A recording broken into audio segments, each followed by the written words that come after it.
Hello, everyone, and welcome to the Time Is Now podcast. My name is Jody Albert Moss, and my guest today is Alison Cruz of Sadhana Yoga Studios in Burlington, and this is episode 12. Alison, please introduce yourself. Give us a little bit of information about you. Hello. Thank you, Jody. Thanks for having me on your podcast. I'm Alison. I own the studio, Sadhana Yoga Studio in Burlington. I've owned it for just over 2 years now. So kind of a obscure time to own or to open a studio during COVID, but that's kind of a long story. Regardless, I've been practicing yoga for about 10 years now. And I started at a studio in Milton, and it was one of those moments in your life where I took my first yoga class and thought, oh my God, where has this been all my life? I was just in full, both feet in. I loved it. Shortly thereafter, I did my yoga teacher training and started working at that studio, teaching at the studio, managing the studio, and, years later ended up taking over the studio and opening and rebranding under my own name. So that's sort of my story with yoga, or how I came to find yoga. And then, of course, in the last 8 or so years of teaching, it's just been pretty amazing. The experiences I've had, the people I've met, and realizing, and I realized this really right from my first yoga class, how much more there is to yoga, right? Often, in fact, I had sort of an epiphany within my first few weeks of practicing, thinking, oh my gosh, some people are just doing this for fitness, which is fine. That's great too. It's certainly wonderful for your health and strength and balance, but there's just so much more, so many more benefits from yoga that I find. Yeah, interesting. And we should mention that your yoga studio is a hot yoga. Absolutely. Yes. And it's funny, I was just talking to someone who was asking about that and, what are the benefits of hot yoga and why hot yoga? And of course, this time of year, I'm looking out into the snow. Lots of people are tempted to, even if they have never tried hot yoga, to try it. It is wonderful. We have infrared heaters on the ceiling. So the heat is sort of a different kind of heat. And we try and describe it to people, but you almost have to experience it to really know, to really understand it. And obviously, as we've all known since we were kids, that it's best to warm up before exercising. So in a hot yoga room, in an infrared hot yoga room specifically, you have the benefit of the heat of the room warming your body. So you really do find that you're able to get into poses a little bit deeper.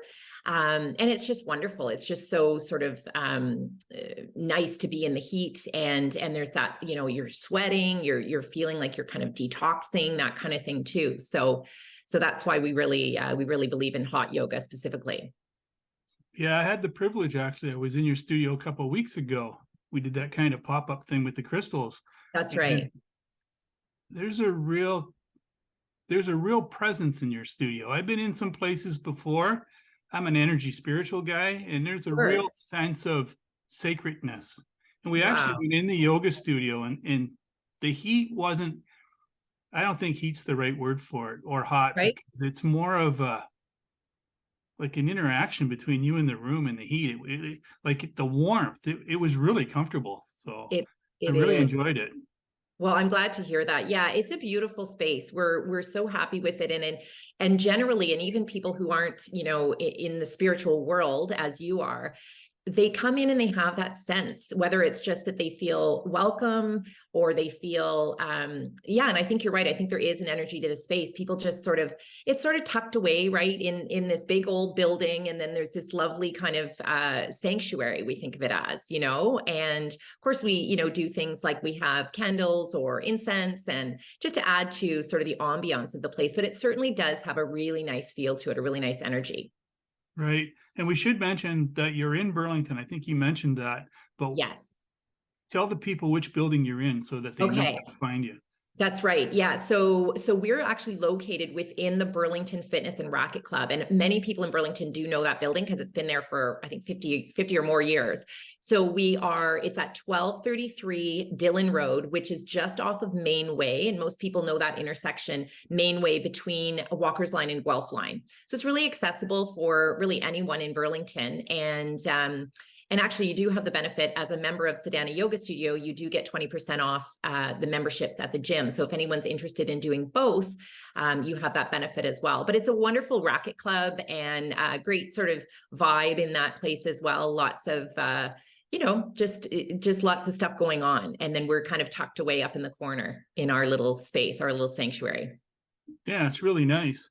I was on your website. Do you want to talk a little bit about how you came up with the name? Yeah. So actually, the first studio that I practiced at and was teaching at was called Shunyata Yoga Studio. And so I sort of, when we were trying to rebrand and recreate, there was a lot about the Shunyata Yoga Studio that I wanted to sort of as almost a legacy studio to bring into this new brand and this new company. And so we started off basically, I say we, the previous owner of Shunyata and I are still very much sort of in partnership. And I really wanted a name, a Sanskrit name, but I wanted an S name. I just felt drawn to that. And again, it maybe is just because that's what I was used to. And then going through and sort of trying to come up with or find an appropriate Sanskrit name. And then when we came across the name Sadhana, which means a spiritual practice, it was just, I thought, well, that's it. I mean, it's perfect, right? And it really does encompass, there's a quote on the website, I won't get it just right, but basically saying everything is Sadhana. It's how you operate, it's how you live, it's how you, everything that you do, you can bring a mindfulness to it. And that's really what I believe yoga is. But again, yoga on a grander scale, like yoga in life. Is just being mindful and just being present, and so we talk about a lot in our classes. We talk about obviously what we're doing in the actual physical postures and that, but then we remind our students often that so much of what you learn on your mat, you can take off your mat or into your life. Simple things like I'll often remind people to relax, just scan your body and just relax, and you'll realize, your face is tense, your shoulders are tense, you might be gripping your, fists or just feeling that tension in your body, and just to let it go, several times throughout the day, as often as you can remember. And also breathing. I mean, we all breathe all day, every day. A lot of us don't pay a ton of attention to our breath until we get on our mat and into the yoga studio and, listening to the instructions of, how to breathe deeply and really fill up. But again, throughout the day, just taking a moment and just taking a deep breath, really filling up, and then really, releasing all of that breath. And even if you're just sort of bringing your awareness to your breath once or twice a day, it's better than probably what, you were doing before. And then it does start to become natural, right? Like any practice, like any training, with the releasing tension and the connection to breath, it starts to become just part of how you operate, and how you carry yourself. So there's so many benefits. That's very true. And that's what I tell people, like, well, number one, meditation, spirituals, and yoga, whatever, shouldn't be something you just go and do for like an hour 3 times a week. That's right. But starting like that, especially like I tell them in meditation with very simple, starting meditations, that it seems like work in the beginning, but to your point, later on, it just happens. And then you're living there, and that's where you want to be. That's absolutely right. And to your point, I'll have people who come to the yoga studio for the first time. They're brand new to yoga, and they take our intro, which, we have a great intro. It's 3 weeks for $30. So people can come and take as many classes as they want. And they really get a good, get to meet all the instructors, get to try all the different classes.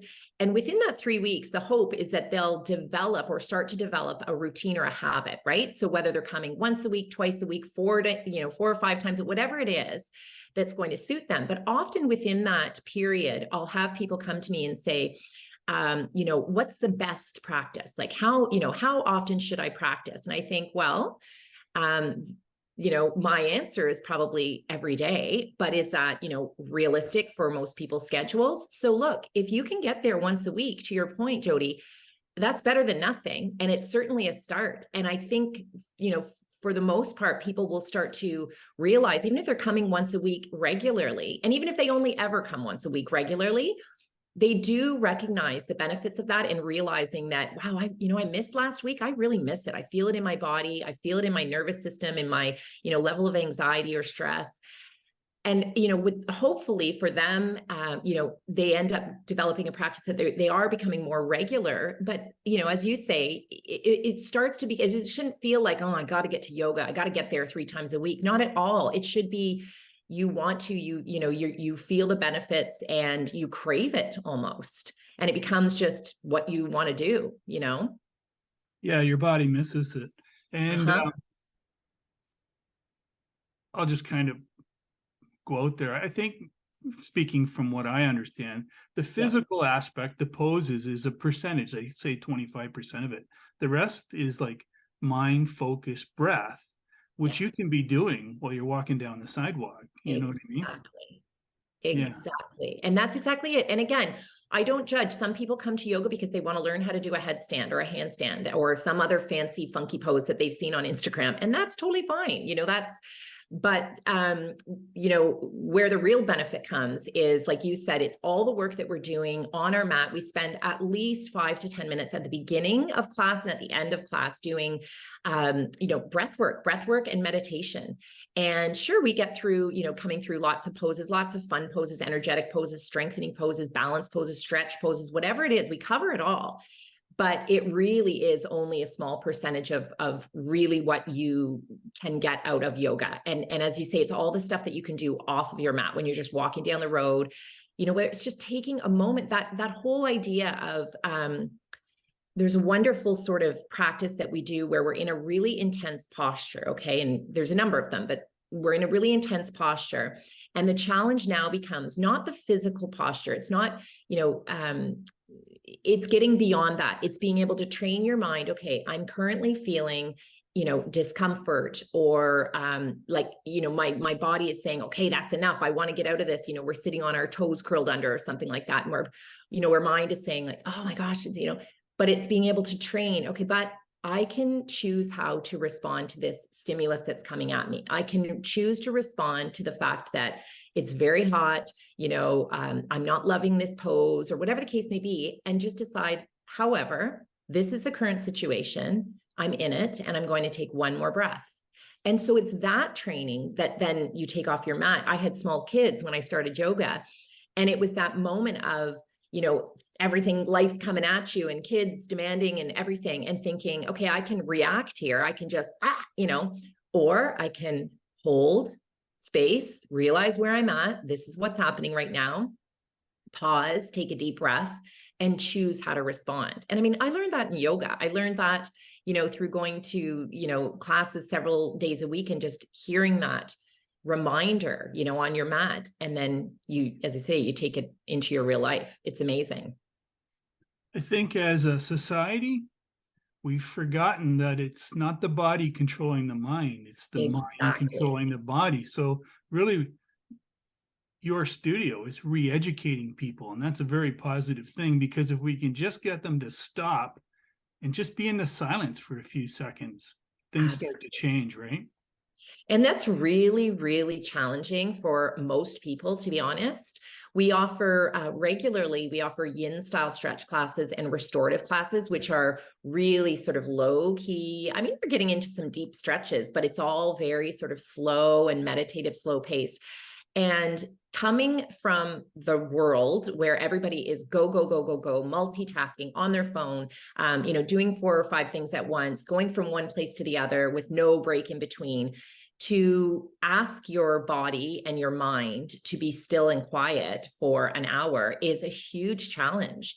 And in fact, we've sort of identified, again, this is just anecdotal, experience over the years, but the people who say, oh, I couldn't, oh, I couldn't do that. I couldn't, are the people who really need it the most, right? It's those real type A, no, they want to be, lifting weights, or they want to be doing the most powerful yoga, practices, and they want the fast paced, and they want the music going. They're the ones who will actually really and truly benefit from those lower key, slower paced yin style yoga stretch classes. Yeah. Can you walk us through, like, I'm an old guy, I'm 63. So, and I've never stretched, Catherine, all the time. I've never warmed up or stretched a day in my life, but I know I'm not the only one out there like this. Can you walk me through what my experience would be if I connected with you and said, hey, I'd like to give it a shot? Absolutely. And it's a great question, because a lot of people are very intimidated by yoga. They think that immediately you're going to walk in the room and I'm going to expect you to be able to twist yourself into a pretzel or pop up into a headstand or a handstand. And, it's just not the case, certainly not in our studio. We actually really sort of pride ourselves on the fact that we do create our classes that are accessible to everyone. So whether you've been practicing yoga for 10 or 15 years, or whether you've never, as you say, stretched a day in your life, we will make the classes accessible for you. So, first of all, you'd come in, we start all of our classes in Shavasana, which is just laying down on your back on your mat. And just getting people comfortable with being in the space. And you'll see it. You physically watch people come in, their palms are facing down, their shoulders are tight. And by the end of sort of 5 minutes of talking them through breath work and talking them through relaxing, the shoulders have relaxed, the palms are turning up, which, as you may know, energetically, down is more, they're looking for more grounding. They're a little bit uncomfortable. They're unsure. And then by opening up, you're physically and spiritually sort of opening yourself up to giving and receiving energy in the room. So even seeing that little transition right at the beginning. And then we go through a series of stretches. All of our cueing, we're very careful to cue really specifically. I often say it's like a game of Twister. I'll just say, take your right arm, reach it out to the right side. Like, it's very easy to follow. In fact, most people, especially in our yin classes where you're on your back for most of the stretch, people do the whole class with their eyes closed, just listening to the cues and, moving your body. We're always reminding you that it's your body and your practice. So if anything isn't working for you, it doesn't feel good, certainly, you can make an adjustment, you can pause, you can take a break. But we also encourage you to really find your edge. So yes, there is going to be, especially if you've never stretched before, there's going to be a level of discomfort.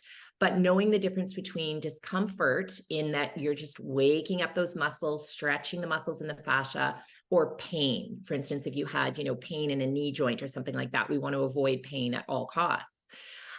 We also provide lots of props. So we have things like blankets, blocks, bolsters, which are pillows, and straps that help people. And again, regardless of your level of fitness or flexibility, we can use these props to modify, to bring the floor closer to you by using a block to elevate, reaching your toes. You can't reach your toes. You can use a strap to help, draw yourself closer, that kind of thing.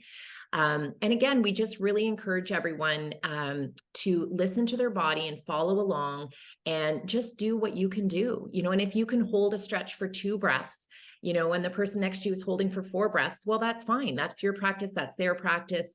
Everybody's at a different place. But anyway, all of our classes will continue through, as I say, in our yin style stretch particular, it's mostly you're on your back, or maybe, on your side or on all fours doing stretches that way. Our hatha fusion classes, you're going to be up and standing into our standing postures, flowing, a little bit more energetic. But either way, we are encouraging you and cueing and walking around and making sure everybody's in safe alignment. That's really important to us. And making sure that everybody understands what they're doing, and so that they can feel comfortable. I want everyone to leave there, especially after your very first class, feeling comfortable and feeling successful, like you got what you came for, whether it was a stretch or just some quiet or that meditative component, or some strengthening and balance. Like, you're going to get a little bit of everything in every class. Yeah. You also offer some other classes, like I noticed on your website, the Sunday afternoon guided meditations. Yes. Can people come in that way before Absolutely. going into the yoga? Like, maybe they want to come and take the meditation and then Absolutely. decide they want to join the yoga later on. For sure. And in fact, now we are offering lots of more workshop style events or sessions. The meditation is one that's wonderful. As I say, we do offer meditation at the beginning and the end of class, but it's a little taste, right? It's maybe 5 minutes, 10 minutes. Whereas this guided meditation that's led by Brian, he's been leading meditations for probably 20 years now. Well, you know Brian, and he is wonderful. And it really is, it takes the again, I think a lot of people are intimidated by the thought of, you know, oh, how can I meditate? How could I sit still for an hour? But with this guidance that, you know, this his expert guidance and his gentle voice, it's a really wonderful experience. And I always say to people, try it. You know what? Maybe it's not for you, but there's no harm in coming to try it. We have, so the guided meditation, the other class that we've been offering once a month that has been very popular, in fact, we often end up on a wait list, is a restorative class.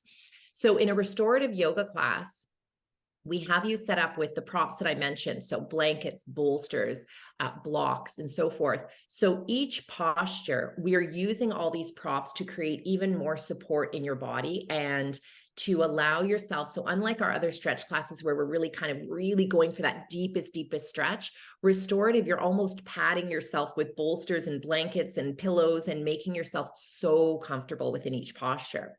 We transition through maybe 6 postures within the course of an hour. So you're really holding each pose for upwards of 10 minutes, 7, 8, 9 minutes. Very meditative, very relaxing, and very restorative. So we're doing that once a month. The other one we're doing once a month is called a sound bath, and it's phenomenal. You are required to do nothing physically. You're laying on your mat, again, in full comfort, blankets, pillows, whatever you need, eye mask, people bring. And we have Emily who does, she's a sound healer and she does the crystal bowls. She has chimes, she has a rain stick, a little Tibetan drum, and you're just literally bathing in this sound, and it's phenomenal. It's a meditative experience, in and of itself, it really is. But to your point, yeah, if people aren't ready for, or maybe even interested in coming for the physical practice of yoga, our studio offers so much else in terms of, different ways that you can come in and have those different experiences. So you've mentioned different poses. Yes. Do those poses all come together once you've learned them? Like in the martial arts, you learn certain things, and then at the end, it's a whole process. Is yoga the same? Like, well, for instance, myself, I need to learn how to do the sun salutation. How would like you learn that in little pieces, then put it all together, correct? That's exactly right. And that's a really good question. So yes, there's a series of poses. There's, traditional poses, and then there's sort of ones that have been, we call it westernized. They've kind of been made up, as yoga has sort of evolved over the years. But certainly there are endless poses, but there's certain sun salutations is a perfect example. There's certain sequences that have come together. So you sort of always do A, B, C, D in that order. And that's exactly right. We teach the poses in individual, and then depending on the class style, they end up being woven together. But the beautiful thing about yoga, like a recipe, things can go together in different orders. So, that's why you'll come to, well, even within one instructor, you'll come to my, Wednesday morning class, and then the following week, it's completely different. You're going to see the same poses. You're going to see some of the same, we call them transitions, going from one pose to the other, but it might be in a completely different order.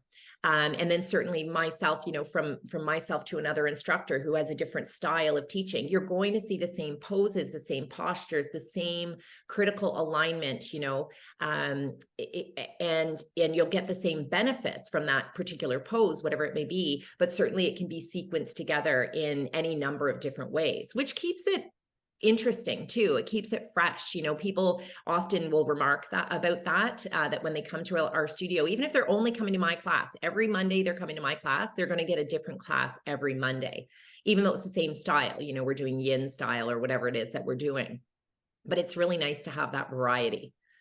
Right. Another question: what do people wear when they go to yoga? Oh, Great question.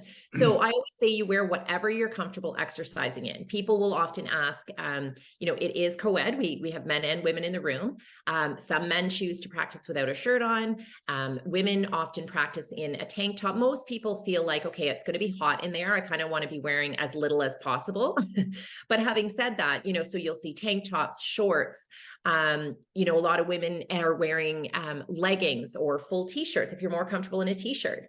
The only thing we really encourage or insist, I would say, is bare feet, right? Especially for our standing poses, any classes where we're going to be standing on the mat, you want to feel that grip, that stickiness of your foot with the mat so you're not slipping and sliding. So you wear anything you're comfortable in. We encourage you to bring water for sure. You're going to want to, drink throughout your practice if you're feeling like you need to. People often like to bring a towel to lay, and we say it's any towel. I mean, we have microfiber, yoga towels, but you can bring a beach towel or a bath towel and you just lay it on your mat. And it just helps with that, if your feet start to get sweaty and maybe slippery, then you've got that towel there. Yeah, and as I say, props, some people will show up and they'll have their own blocks, their own straps, their own whatever that they want to bring with them.